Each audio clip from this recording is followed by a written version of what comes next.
প্রশস্ত সড়ক আর clean city হিসেবে রাজশাহী মহানগরী সুখ্যাতি থাকলেও ঝুঁকিপূর্ণ হয়ে উঠছে শহরের ফুটপাতগুলো। গেল 4 মাসে চুরি হয়েছে 4.5 শতাধিক স্ল্যাব। সড়কবাতির তারও নিয়ে গেছে দুর্বৃত্তরা। প্রশাসনের নিষ্ক্রিয়তায় চুরির ঘটনা বাড়ছে, অভিযোগ নগরবাসীর।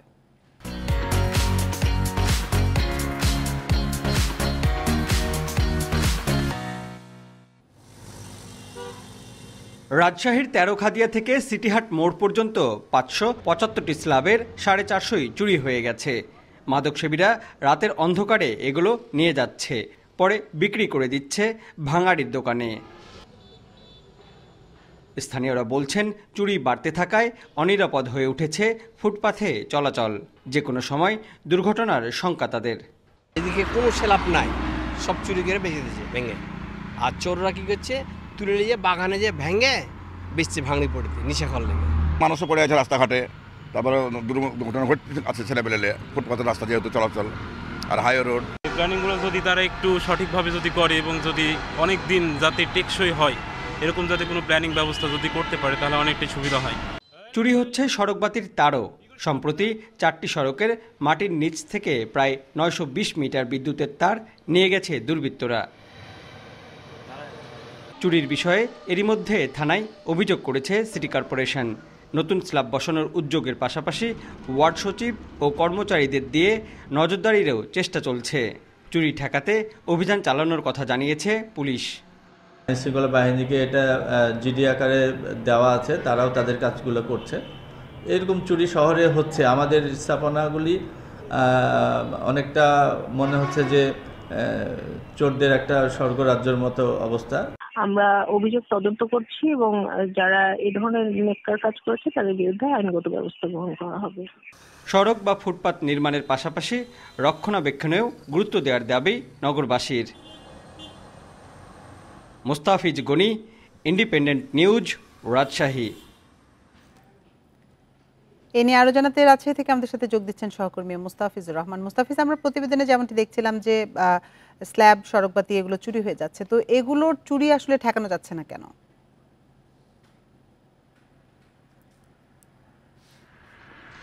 দেখুন, রাজশাহীতে যে রাজশাহীর উন্নয়ন অর্থাৎ সমন্বিত যে উন্নয়ন প্রকল্পে 3000 কোটি টাকা রাজশাহী সিটি কর্পোরেশনের কাছে বরাদ্দ হয়েছিল, সেই টাকা থেকেই তারই একটি অংশ হিসেবে কিন্তু নগরীর যে উন্নয়ন এইখানে ব্যয় করা হয়েছে। এবং আমরা যেখানে অবস্থান করছি অর্থাৎ রাজশাহী সিটিহাট এবং রাজশাহী মেডিকেল বিশ্ববিদ্যালয়, প্রস্তাবিত রাজশাহী মেডিকেল বিশ্ববিদ্যালয়ের ঠিক মাঝামাঝি একটি অবস্থানে এখানে আমরা অবস্থান করছি। এইখানে যে স্ল্যাবগুলো চলে বা এখানে যে ফাঁকা হয়ে গেছে, এখানে দেখা গেছে যে এটি মূলত এখানে ঠিক খুব একটা লোকালয়পূর্ণ এলাকা নয় বা জনবসতি গড়ে উঠেছে এমনটিও কিন্তু জায়গা না, অনেকটা ফাঁকা। এবং রাস্তার পাশে এখনো আমরা দেখেছি যে কিছু জায়গায় ধান বা অন্য সবজি চাষ হচ্ছে, অর্থাৎ এখানে এখনো মেঠোপথের মতো একটি অবস্থা, যার ফলে খুব নিরিবিলি একটা জায়গা হওয়ার কারণে এখান থেকে এই স্ল্যাবগুলো কিন্তু উঠিয়ে নিয়ে গেছে। এবং আরেকটি বড় বিষয় যে একটি ফুটপাথ থেকেই শুধুমাত্র প্রায় 350-র মতো স্ল্যাব উঠিয়ে নিয়ে গেছে। এটি আমরা স্থানীয়দের সঙ্গে কথা বলেছি এবং প্রত্যক্ষদর্শীরাও কিন্তু বলছিলেন যে আসলে এটি 5 তারিখের পরবর্তী সুযোগ সন্ধানী যে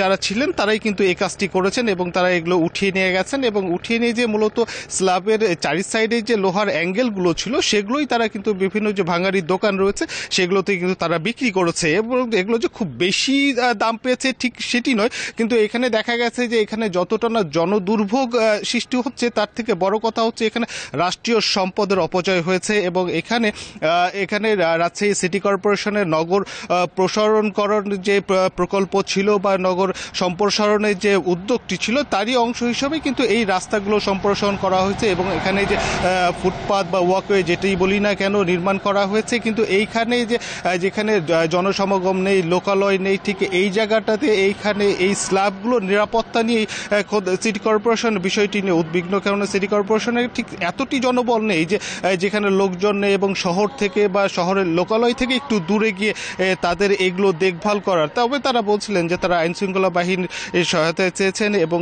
এই বিষয় নিয়ে তারা পুলিশের সঙ্গেও কথা বলেছেন এবং তারা বলছিলেন যে এই বিষয়টি তারা যত দ্রুত সম্ভব এখানে কারা জড়িত ছিল বা এগুলো স্ল্যাবগুলো কারা উঠিয়ে নিয়ে গেছে এবং এর সাথে কিছু মাদক সেবীদেরও নাম উঠে আসছে এবং তারা বিষয়টি বলছিলেন যে আইনশৃঙ্খলা বাহিনীর কাছে সিটি কর্পোরেশন অভিযোগ করেছেন এবং আইনশৃঙ্খলা বাহিনীও বিষয়টি গুরুত্ব সহকারে দেখবেন বলেও কিন্তু আশ্বাস দিয়েছেন। এ ছিল রাজশাহী থেকে সর্বশেষ।